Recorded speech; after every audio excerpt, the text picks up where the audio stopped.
Hello friends, welcome to SDG classes. आज हम class 12 के हिस्ट्री के मेन इंपॉर्टेंट मैप्स करने वाले हैं जो कि अपने बोर्ड एग्जाम्स में बहुत ज़्यादा काम आने वाले हैं। वैसे सबसे पहले हम शुरुआत करेंगे इंडस वैली सिविलाइजेशन से। इंडस वैली सिविलाइजेशन में मैप्स तो बहुत सारे हैं, लेकिन मुझे जो इंपॉर्टेंट लगते हैं वो 5-6 मैप्स आपके सामने ये रहे। सबसे पहले इंडस वैली सिविलाइजेशन में एक और नाम इसका क्या है, हड़प्पा। तो सबसे पहले हमें यही पता होना चाहिए कि हड़प्पा कहाँ है। तो ये है हड़प्पा। हड़प्पा क्या? हड़प्पा। अब हड़प्पा के अलावा एक और जगह आती है जिसको मनसेहरा कहते हैं। कम सुना होगा, लेकिन ये भी इम्पोर्टेंट साइट आती है। मैंने जितना भी देखा हर जगह पे मेरे को मनसेहरा मिला। तो मनसेहरा जो है वो जम्मू कश्मीर से, मतलब जो पीओके है ना, पाकिस्तान ऑक्यूपाइड कश्मीर, उसके बगल में ही ये वाली लोकेशन में पाया जाता है। Most famous city Mohenjodaro, Mansehra, इसको मैं लिख दूं जरा, मानसेहरा। ठीक है, मोहनजोदाड़ो ये इस जगह पर है। जो ये इंडिया का ये राजस्थान वाला पार्ट है ना, इसी के जस्ट सामने है मोहनजोदाड़ो। इसको हम MJD के नाम से भी जानते हैं। ये जो लोकेशन है इसका नाम है कालीबंगन। कालीबंगन। कालीबंगन के ऊपर ही हम यहाँ पर देख लेंगे ना, तो हमें बिनावली मिल जाएगा। ठीक है, चलिए। अब ये गुजरात वाली जो लोकेशन है, दो मेन इंपोर्टेंट, एक तो है ये लोथल और एक है ये धौलावीरा। धौलावीरा, ठीक है। ये मेन इंपोर्टेंट 5 या 6 जितनी भी लोकेशंस हैं, ये इंपोर्टेंट लोकेशन है। आप ज़्यादा इनके चक्कर में ना पड़ें, यही 6 लोकेशंस आप अच्छे से पढ़ेंगे तो इसमें से 100% फंस जाएगा। चलिए अब मेन महाजनपद पे आते हैं अपन कि इंडिया के वैसे तो कितने टोटल महाजनपद हैं, 16, लेकिन यहाँ पे मैंने 8 या 9 महाजनपद के बारे में बताया है जो कि मोस्ट इंपोर्टेंट है। महाजनपद पहले से ही टिक करके रखिए क्योंकि उनमें टाइम लगता है। तो अस्माक की बात करें अपन, तो अस्माक जो है, अश्माक या अश्मक जो है वो महाराष्ट्र और आंध्र प्रदेश वाले रीजन में अपने को देखने को मिलता है। उज्जैनी अवंतिका, आज का उज्जैन। अब अवंतिका मैंने हिंदी में इसलिए लिख दिया क्योंकि उज्जैनी तो आएगा तो हिंदी मीडियम वाले भी कर लेंगे, लेकिन अवंतिका उज्जैन का दूसरा नाम है, तो वो भी अपने को याद रखना है। उज्जैन के बगल में है चेरी, चेरी के बगल में बत्स, बत्स के बगल में काशी। अच्छा, काशी, काशी के 2-4 नाम हैं, ठीक है ना। काशी जैसे काशी, वाराणसी, वाराणसी, और इसी के साथ में बनारस भी। तो कुछ भी आ जाए, कुछ भी आ जाए।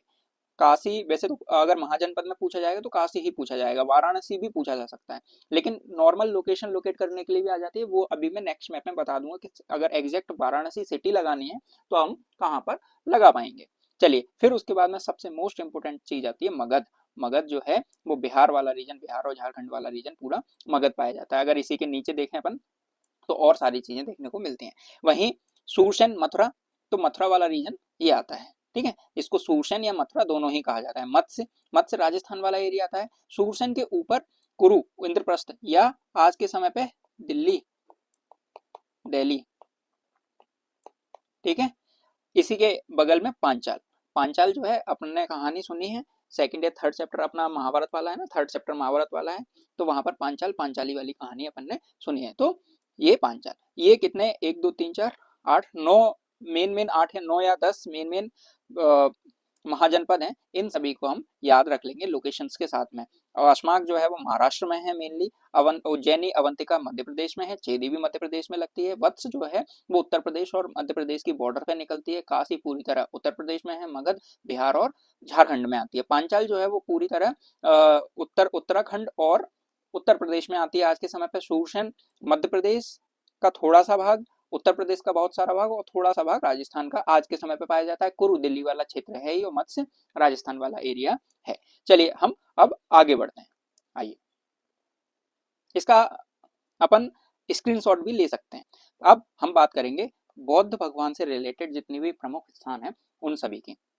सबसे पहले उनके जन्म स्थान की बात करेंगे तो जन्म स्थान हमें लुम्बिनी दिखता है।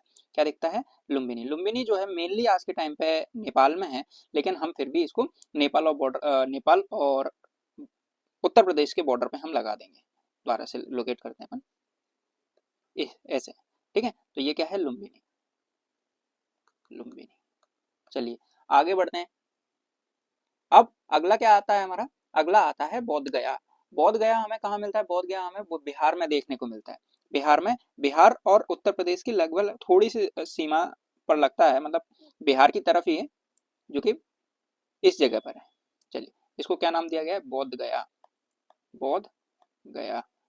अच्छा, लुम्बिनी में तो हुआ जन्म, बोध गया में एनलाइटमेंट, साक्षात्कार, भगवान का मतलब उनको ज्ञान प्राप्ति हुई, एनलाइटमेंट, ठीक है, ज्ञान प्राप्ति, प्राप्ति। चलिए, बोध गया अगर इसमें है तो अपने को थोड़ी दो चीजें जो पीछे महाजनपद वाले में होनी चाहिए थी, लेकिन मैं अभी बता दे रहा हूँ। यहाँ पे एक पटना, ये पटना, या पटना की जगह पाटलिपुत्र, दोनों ही आ जाए, दोनों सेम जगह है, पाटलिपुत्र, पटना। और नीचे की तरफ देखेंगे यहाँ पर तो राजगृह या राजगृह दिखेगा, राजगृह या राजगृह, कुछ भी आ जाए बात बराबर है।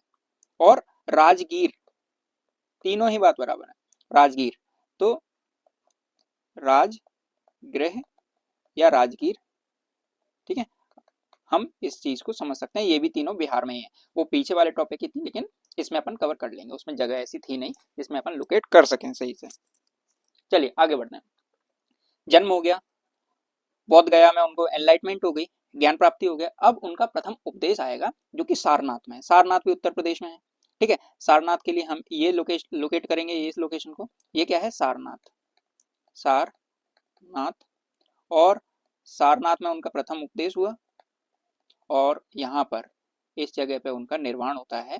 यह है कुशीनगर, यह है कुशीनगर। कोई समस्या इसमें? कुशीनगर, कुशीनगर। चलिए, ये तो हो गए। अब इनके प्रमुख स्तूपों के और बारे में और बात कर लेते हैं। अरे एक मिनट,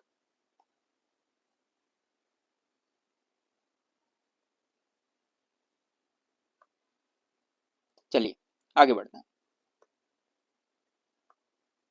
ये इसका यहाँ पर लिखा हुआ है, ये नीचे, ठीक है। चलिए, अब सांची, भरूच, ये दोनों और बचे हैं, और एक अमरावती। तो सांची तो मध्य प्रदेश में ही है, सांची मध्य प्रदेश में, भोपाल के बगल में। तो इस बीचों बीच लोकेशन पे, यहाँ पे देखना कि यहाँ से वो निकल रही होगी ट्रॉपिक ऑफ कैंसर, कर्क रेखा थोड़ा सा ऊपर लगा देना बीच में, तो ये सांची आ जाएगा। सांची गलत लिख दिया, चलिए, सांची, ठीक है।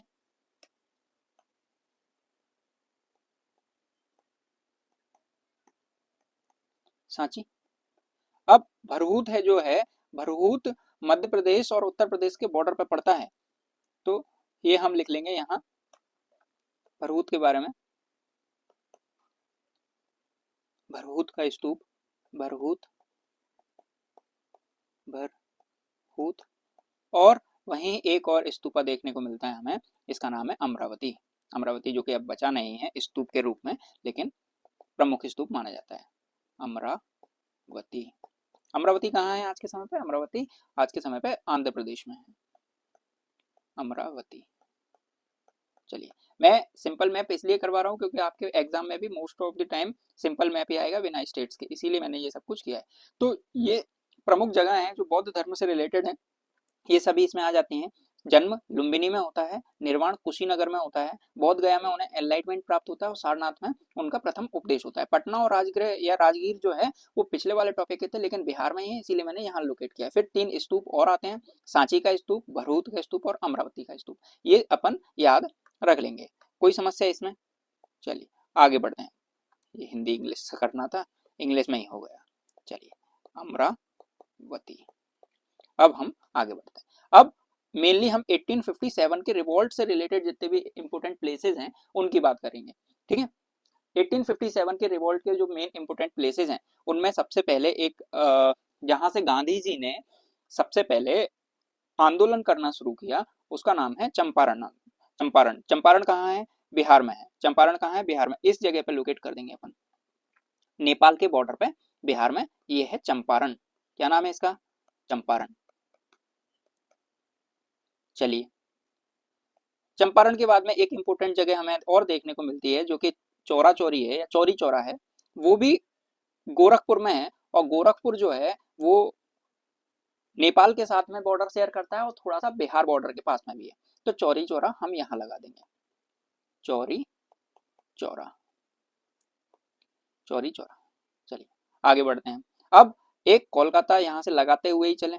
कोलकाता, कोलकाता में बहुत सारे कांग्रेस के सेशन होते हैं, कांग्रेस की मीटिंग होती है। अंग्रेजों का पहला इन्होंने अपना फोर्टिफाइड किलेबंद जगह बनाई, तो कोलकाता, ये कलकत्ता इस जगह पे हमें देखने को मिलता है। ये 3 गांव मिलकर के कलकत्ता बना था।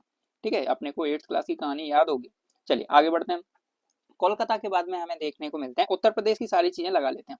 उत्तर प्रदेश को हम मेनली अगर अपन देखना चाहें ना, तो ऐसे करके थोड़ा सा लोकेट कर लेंगे ना मन में, तो हमें थोड़ी सी व्यवस्था सही हो जाएगी।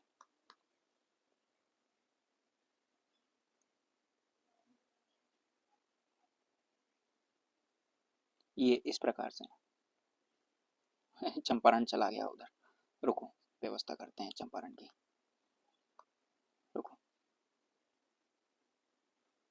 1 मिनट बस।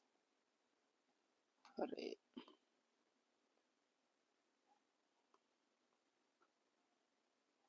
ये चंपारण, ठीक है, दोनों की व्यवस्था हो गई, दोनों मान गए, ये चंपारण। चलिए अब आगे बढ़ते हैं।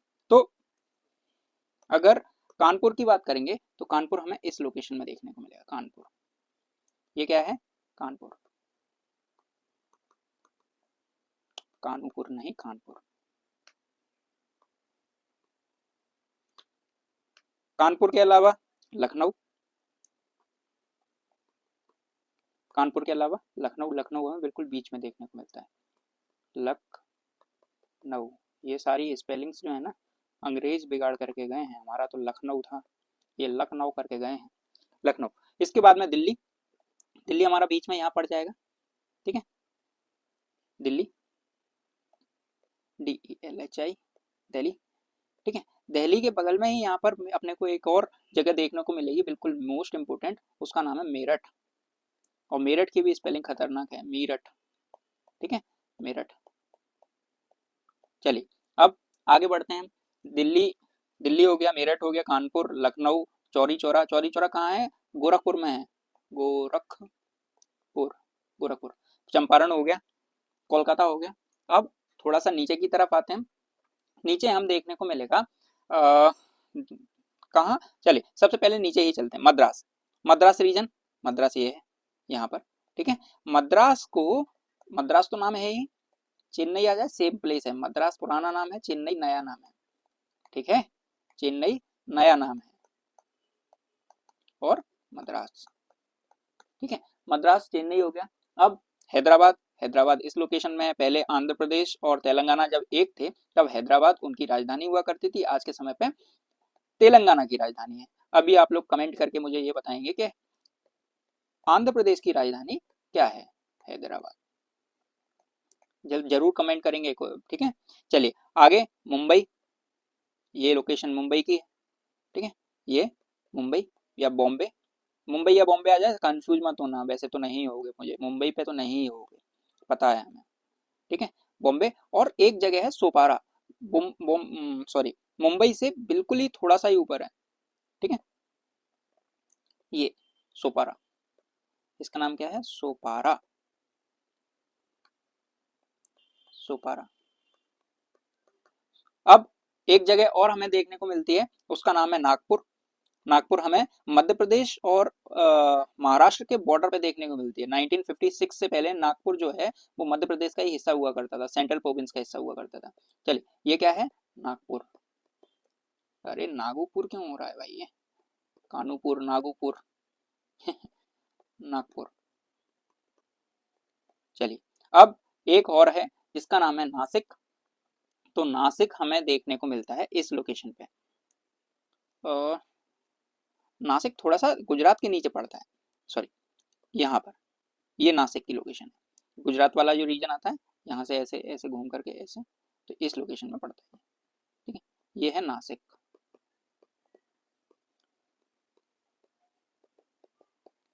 मेरे हिसाब से 1857 के रिवॉल्ट को लेकर के यही प्रमुख जगह है। अच्छा, अवध आ जाए तो लखनऊ ही है। ठीक है, लखनऊ अवध बात बराबर है। ठीक है ना, ये वाली लोकेशन में ही होगा। ठीक है, तो मेरे हिसाब से ये मेन इंपोर्टेंट जगह है। बैरकपुर आ जाए तो कलकत्ता के ऊपर यहाँ पे लगा देना बैरकपुर। बाकी अगर आप लोगों को कुछ लगता है तो कमेंट करके जरूर बताएं कि इसमें कुछ छूट रहा है क्या, लेकिन इतने में से 100% आ जाएगा। चलिए, ये 4 चीजें हो गई main. IVC Indus Valley civilisation, Mahajanapada, ठीक है, इसके अलावा बुद्ध भगवान से रिलेटेड और 1857 की इंपोर्टेंट प्लेसेस। अब इसके अलावा कुछ 10-12 चीजें या 8-10 चीजें ऐसी हैं जो कि आ सकती हैं, उनको मैं अभी बता दे रहा हूँ आपके सामने मैप में, ठीक है।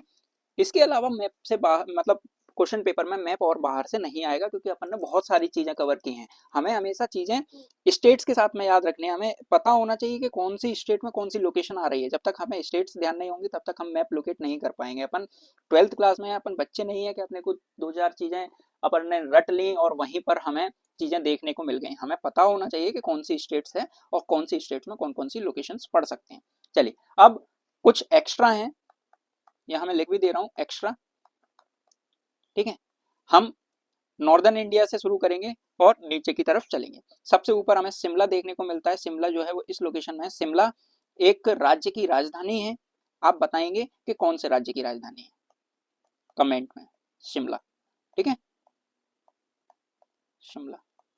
चलिए, शिमला जो है पंजाब, जम्मू कश्मीर और जो ये राज्य है यहाँ पर, ये वाला, इसके तीनों के बॉर्डर पे पड़ता है लगभग लगभग, ठीक है। चलिए, अब शिमला के बाद में हमें क्या देखते हैं नीचे की तरफ, तो दिल्ली पड़ती है। दिल्ली में एक जगह है जिसका नाम है शेख मोहिउद्दीन चिश्ती की दरगाह। अब दिल्ली तो यही है, अब दिल्ली आ जाए या शेख मोहिउद्दीन चिश्ती आ जाए, हमें तो बात बराबर है। शेख, सॉरी क्षमा, शेख निजामुद्दीन औलिया, शेख, एक मिनट यार, मोहिउद्दीन चिश्ती तो अजमेर में है, ठीक है। शेख निजामुद्दीन औलिया, निजामुद्दीन औलिया, शेख निजामुद्दीन औलिया की अगर दरगाह आ जाती है, वो भी दिल्ली में ही है, निजामुद्दीन औलिया, डी, ठीक है, दिल्ली में ही है। अब अजमेर, अजमेर शरीफ इस जगह पर है, ठीक है, थोड़ा सा ऊपर। अजमेर, अजमेर शरीफ में या अजमेर में किसकी दरगाह है, शेख मोहिउद्दीन चिश्ती की, शेख मोइनुद्दीन चिश्ती, मोइनुद्दीन चिश्ती,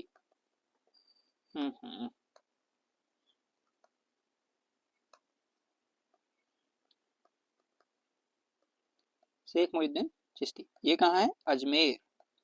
तो अजमेर आ जाए या शेख मोइनुद्दीन चिश्ती आ जाए, हमें यहीं पर लोकेट करना है। चलिए, अब थोड़ा सा नीचे की तरफ बढ़ते हैं हम, नीचे या साइड में चलते हैं, अपन इस साइड में चलते हैं, जमशेदपुर और दार्जिलिंग देखते हैं। जमशेदपुर जो है वो वेस्ट बंगाल और झारखंड के बॉर्डर पे हमें देखने को मिलता है यहाँ पर, ठीक है, ये है जमशेदपुर, जमशेदपुर, ये क्या है, जमशेदपुर। और जमशेदपुर के साथ में, चलिए दार्जिलिंग दूसरे वाले में लगाएंगे। अभी अजंता की बात करते हैं हम, किसकी, अजंता की। अजंता भी इस लोकेशन में पड़ती है, महाराष्ट्र में है। अजंता एलोरा की गुफाएं अपन ने पढ़ा होगा, अजंता एलोरा केव्स। तो अजंता ऊपर, एलोरा नीचे, तो ये अजंता, ये अजंता, ये एलोरा, ठीक है। तो अजंता ये। चलिए, आगे बढ़ते हैं हम। एक और जगह है, 1 2 3 4 5 6 जगन्नाथपुरी टेम्पल। जगन्नाथपुरी टेम्पल जो है वो चिलिका लेक के ऊपर है, उड़ीसा में है, भगवान जगन्नाथ का मंदिर है, ठीक है। तो जगन्नाथपुरी, ठीक है, कहाँ है ये, उड़ीसा में है। कहाँ है ये, उड़ीसा में है। ये कहाँ है, झारखंड में है, झारखंड में है, ठीक है। अजंता एलोरा महाराष्ट्र, अजमेर राजस्थान। ये शिमला वाला आपको बताना ही हो, दिल्ली तो दिल्ली है ही। चलिए, बाकी बगल में करते हैं अपन। अब और क्या, अब आता है एक दार्जिलिंग। दार्जिलिंग जो है वो इस लोकेशन में पड़ता है, ये वाली लोकेशन में। अब कितना भी जूम हो जाए, ये वाली लोकेशन जो सिलीगुड़ी कॉरिडोर है ना, तो इसके एक साइड तो नेपाल पड़ जाता है, एक साइड सिक्किम, एक साइड बांग्लादेश, इधर पश्चिम बंगाल है ही। तो ये वाली जो लोकेशन है, ये है दार्जिलिंग की, दार्जिलिंग, ठीक है, दार्जिलिंग। चलिए, दार्जिलिंग याद रख लेंगे। आगे बढ़ते हैं हम। गिरनार हिल्स, गिरनार हिल्स ये वाला एरिया है गिरनार हिल्स का। गिरनार गुजरात, ये तो अपन याद रख ही सकते हैं। ठीक है, गिरनार, गिरनार हिल्स हैं। ठीक है, गिरनार हिल्स के अलावा और क्या है बचता है हमारा, अजंता, ब्रह्मगिरी। ब्रह्मगिरी, विजयनगर साम्राज्य देख लेते हैं पहले। तो विजयनगर साम्राज्य हमें ये वाली लोकेशन में देखने को मिलता है, पूरा कर्नाटका और महाराष्ट्र और नीचे थोड़ा सा और। ठीक है, ये पूरा एरिया जो है वो क्या है, Vijayanagar, Vijayanagar empire, Vijayanagar empire, Vijayanagar empire. ठीक है, और विजयनगर एम्पायर के अलावा, विजयनगर एम्पायर से नीचे की तरफ देखेंगे तो हमें यहाँ पर नीलगिरी, और इसी के बगल में यहाँ पे हमें देखेंगे Brahmagiri hills, Brahmagiri hills, Brahmagiri hills. और ये जो इस साइड है, जो तमिलनाडु और कर्नाटका केरला सभी बॉर्डर पे हैं, ये नीलगिरी हिल्स है, नीलगिरी हिल्स। चलिए, अब चेन्नई वाला हो गया था, चेन्नई थोड़ा सा और ऊपर ही है। एक शिव मंदिर है बहुत फेमस, उसका नाम है गंगईकोंड चोलपुरम शिव टेम्पल। ये चेन्नई यहाँ पर है, मद्रास इससे थोड़ा सा नीचे इस लोकेशन में है, यहाँ पर। ये चेन्नई, द्वारा लिख दे रहा हूँ मैं चेन्नई, जिससे कंफ्यूज ना हो। गंगई कोंडा चोलपुरम, चोलपुरम शिव मंदिर है, ये शिव मंदिर, शिव टेम्पल, गंगई कोंडा चोलपुरम। अब चेन्नई वाले ही स्टेट में है, तो अपने को बताना है इसका कि कौन सी स्टेट में आएगा ये मंदिर। चलिए आगे बढ़ते हैं। अब एक है फोर्ट सेंट डेविड, वो भी चेन्नई के इस जगह पे ही है, चेन्नई से थोड़ा सा नीचे। यह Fort Saint David Church, Fort Saint David Church. इसके आने के चांसेस कम है, लेकिन मेरे को दिखा तो मैंने कर लिया। चलिए, अब ये कुछ ऐसी जगह हैं जो कि एक्स्ट्रा वाले हैं, जो कि आ सकते हैं। अब ग्वालियर और झांसी भी पूछे जा सकते हैं, तो ग्वालियर झांसी लगभग यहाँ लगा देना। ये ग्वालियर, ग्वालियर के जस्ट बगल में झांसी है, ये झांसी और ये ग्वालियर। ठीक है, अब ये सारी एक्स्ट्रा की जगह ऐसी हैं जो कि पूछी जा सकती हैं, जो मैंने आपको लोगों को बताई। ठीक है, शिमला आप लोगों को बताना है, अजमेर राजस्थान में है, निजामुद्दीन औलिया दिल्ली, अजंता एलोरा महाराष्ट्र में है, जमशेदपुर झारखंड में है, जगन्नाथपुरी ओडिशा में है, विजयनगर एम्पायर जो वो कर्नाटका और आंध्र प्रदेश और नीचे तमिलनाडु तक फैला हुआ था, गिरनार हिल्स गुजरात में है, ब्रह्मगिरी नीलगिरी नीचे केरल और तमिलनाडु के बॉर्डर पर पाई जाती है। चेन्नई हमें ये देखने को मिलती है, चेन्नई, चेन्नई के जस्ट नीचे फोर्ट सेंट डेविड चर्च देखने को मिलती है, और सबसे नीचे अपने को गंगई कोंडा चोलपुरम शिव मंदिर देखने को मिलता है। वहीं दार्जिलिंग की बात करते हैं, तो दार्जिलिंग जो है वो नेपाल, सिक्किम, बांग्लादेश और वेस्ट बंगाल के बिल्कुल बॉर्डर पे बीचों बीच सिलीगुड़ी के आसपास मिलता है हमें। चलिए, अब ग्वालियर झांसी तो मैंने लिख दिए हैं ऐसे ही, आगे बढ़ते हैं। आगे क्या बढ़ते हैं, यही मेन इंपोर्टेंट मैप्स हैं जो कि आपके बोर्ड पेपर में देखने को मिलेंगे ही। इनको आप केवल ढंग से 2-3 बार देख लीजिए। अपने देखने के बाद में, जैसे पहले इंडस वैली सिविलाइजेशन देखा, फिर इंडस वैली सिविलाइजेशन लोकेट करके देखो, फिर महाजनपद देखी, महाजनपद लोकेट करके देखो, फिर बौद्ध के जन्म स्थान देखे, बौद्ध के जन्म स्थान लोकेट करके देखो, 1857 देखो, और फिर बाकी के जो एक्स्ट्रा ये चीजें हैं ये करके देखो। ऐसा नहीं करना है कि सभी की सभी चीजें एक साथ लोकेट करनी है, नहीं। सबसे पहले हड़प्पा सिविलाइजेशन से करना है, धीरे धीरे करना है। मुश्किल से मुश्किल आप लोगों को 1 से 1.5 घंटा लगेगा, आपके पूरे जितने भी मार्क्स हैं वो कंफर्म हो जाएंगे 100%। ठीक है ना, ये इसी में से आपका मैप आ जाएगा। ये पैनिक ना करें कि अचानक हमें एक ही बार देखने पे सब कुछ आ जाएगा, ऐसा नहीं होता है। आप लोगों को प्रैक्टिस करनी पड़ेगी। अगर अपन ने, जिनने साल भर प्रैक्टिस की है, साल भर नहीं की, 2-3 बार भी की है, तो बहुत सारी चीजें इनमें से हमें पहले से देखने को मिल जाएंगी। लेकिन अगर हमने पहले से लोकेट नहीं किया है, प्रैक्टिस नहीं किया, तो अभी भी हमें कोई समस्या नहीं है। 1 से 1.5 घंटा, मात्र 1 से 1.5 घंटे में पूरा ये मैप हमें समझ में आ जाएगा। हम आसानी से लगा के आ पाएंगे, पूरे में से पूरे मार्क्स ले पाएंगे। ठीक है, बस इतना है कि लगातार वीडियो देख करके या वीडियो एक बार देखा फिर बिना देखे लोकेट किया, फिर दोबारा से देखा फिर दोबारा से लोकेट किया, अलग अलग चीजों को अलग अलग तरीके से लोकेट करना। स्टेट्स जरूर ध्यान रखनी है, स्टेट्स जरूर ध्यान रखनी है, ये बात ध्यान रख लीजिए। चलिए मिलते हैं अगली वीडियो में। Thank you so much.